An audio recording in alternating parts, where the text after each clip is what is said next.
देखो बच्चों ध्यान दो, जैसे general equation of second degree, इस इक्वेशन का कोऑर्डिनेट में बहुत इंपॉर्टेंस है ना, बहुत इंपॉर्टेंट है। देखो क्या होता है, जैसे अभी हम स्ट्रेट लाइन पढ़ रहे हैं, हमने पेयर ऑफ स्ट्रेट लाइन पढ़ा, आगे चल के circle, parabola, ellipse, hyperbola, conic section पढ़ेंगे। देखो क्या है, ये जो इक्वेशन आप देख रहे हैं general equation of second degree, इस इक्वेशन में पूरी की पूरी कोऑर्डिनेट आ जाती है ना। मतलब इस इक्वेशन में straight line, circle, parabola, ellipse, hyperbola सब कुछ शामिल है।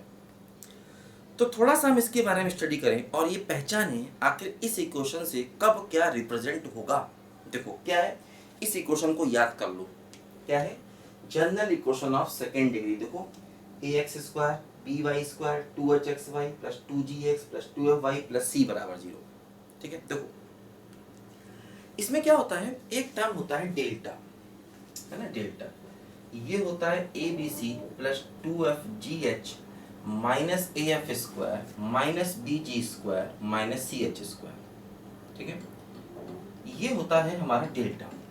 देखो सबसे पहली बात कि अगर मान लो डेल्टा की वैल्यू 0 हो गई तो यहां से हमको दो स्ट्रेट लाइंस मिलेंगी। मतलब ये जो इक्वेशन है 1 है ना, इट रिप्रेजेंट 2 स्ट्रेट लाइंस, है ना, बल्कि कहना चाहिए combined equation of 2 straight lines, है ना। अगर डेल्टा 0 हुआ, अगर डेल्टा 0 हुआ, है ना, तो क्या होगा, ये इक्वेशन नंबर 1 है, इस इक्वेशन से आपको दो स्ट्रेट लाइंस का कंबाइंड इक्वेशन मिल जाएगा। ध्यान देना, अगर डेल्टा 0 हुआ, ठीक। उसके बाद देखो क्या हुआ कि अगर h² ग्रेटर देन ab हुआ, है ना, तो हम कहेंगे कि lines are real and different. ये बिल्कुल वैसे ही है जैसे हमने होमोजीनियस के लिए पढ़ा था। याद आया आपको होमोजीनियस? होमोजीनियस हमने ऐसे ही पढ़ा था कि अगर h² ग्रेटर देन ab था तो लाइंस होंगी रियल एंड डिफरेंट। दूसरा देखो, अगर a प्लस b बराबर 0 होगा तो हम कहेंगे ये लाइंस होंगी परपेंडिकुलर, है ना। और ध्यान दो, लाइंस के बीच का एंगल tan थीटा बराबर 2√h² minus ab upon a plus b का होल मॉड। देखो अगर हम होल मॉड लगाएं, है ना, या खाली नीचे मॉड लगाएं तो बात है कि, क्योंकि देखो ऊपर का टर्म तो वैसे ही पॉजिटिव है, न्यूमरेटर तो वैसे भी पॉजिटिव है, तो इसलिए होल मॉड ना लगाकर हम सिर्फ नीचे मॉड लगा सकते हैं, है ना। तो अगर a प्लस बी बराबर 0 हुआ तो लाइंस परपेंडिकुलर होंगी, है ना, परपेंडिकुलर। ये सिंबल किसका है, परपेंडिकुलर का। और एंगल बिटवीन लाइंस का देखो ये फार्मूला होगा 2√h। ये सारी बातें वही हैं जो हमने होमोजीनियस के केस में पढ़ी थी, ठीक। अब देखो ध्यान दो कि ये लाइंस, है ना, यहां पर ध्यान दो, ये लाइंस पैरेलल कब होंगी। देखो ध्यान दो, अगर h बराबर √ab एंड f√a बराबर g√b, या फिर h बराबर -√ab और f√a बराबर -g√b, है ना, -g√b। मतलब या तो ये कंडीशन हो h बराबर √ab या ये, और ये दोनों हो, या फिर ये दोनों हो, है ना, या तो ये दोनों कंडीशन हो h बराबर √ab, f√a बराबर g√b, या फिर h बराबर -√। इन दोनों कंडीशंस में जो हमारी लाइंस हो जाएंगी वो पैरेलल हो जाएंगी। ध्यान रखना, इन दोनों कंडीशंस में हमारी लाइंस पैरेलल हो जाएंगी, ध्यान देना।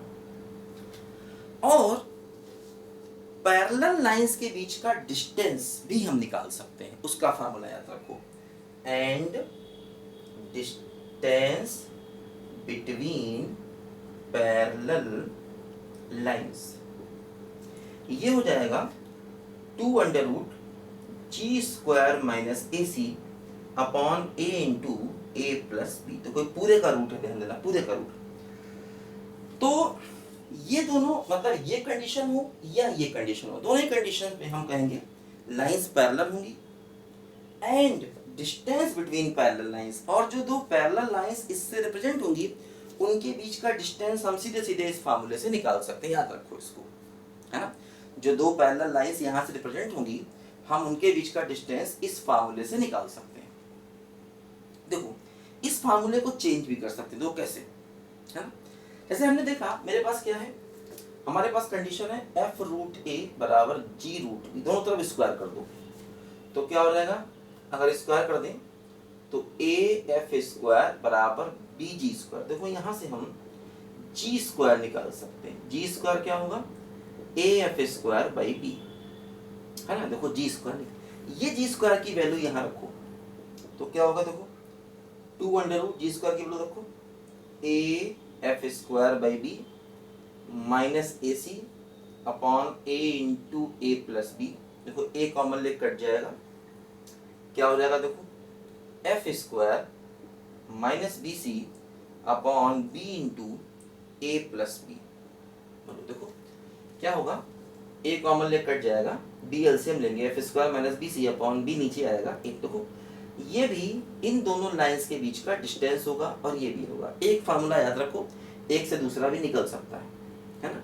लाइंस के बीच का डिस्टेंस ये भी होगा, ये भी होगा। और ध्यान दो, अगर ये लाइंस कोइंसिडेंट है, लाइंस आर कोइंसिडेंट, तो उसकी कंडीशन होगी एच स्क्वायर बराबर ए बी। देखो ऐसे लिखो, ए बी सी, है ना, और एफ जी एच। देखो एच स्क्वायर बराबर ए बी याद रखा। अब देखो एक सीक्वेंस में चलो, एच के बाद आएगा एफ तो एफ स्क्वायर, ए के बाद आएगा बी और बी के बाद आएगा सी, एफ के बाद देखो आएगा जी तो जी स्क्वायर, और बी के बाद आएगा सी, सी के बाद आएगा ए।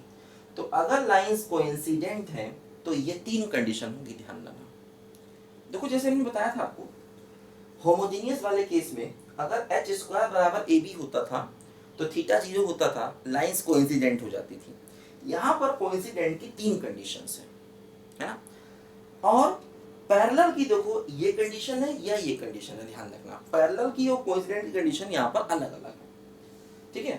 तो ये बातें तब होंगी जब इससे दो स्ट्रेट लाइंस मिलेंगी, और दो स्ट्रेट लाइंस कब मिलेंगी, जब डेल्टा 0 होगा। डेल्टा याद रखो, ABC plus 2FGH minus AF square minus BG square minus CH square, है ना।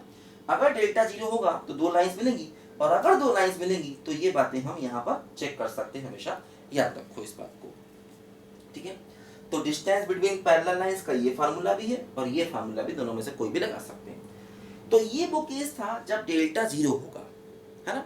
अब अगर डेल्टा 0 नहीं हुआ तो सर्कल, पैराबोला, एलिप्स या हाइपरबोला मिलेगा, है ना। अगर डेल्टा 0 नहीं होगा, वो भी हम आगे देख रहे हैं। इसको पहले लिखो बच्चों, ध्यान से जरा।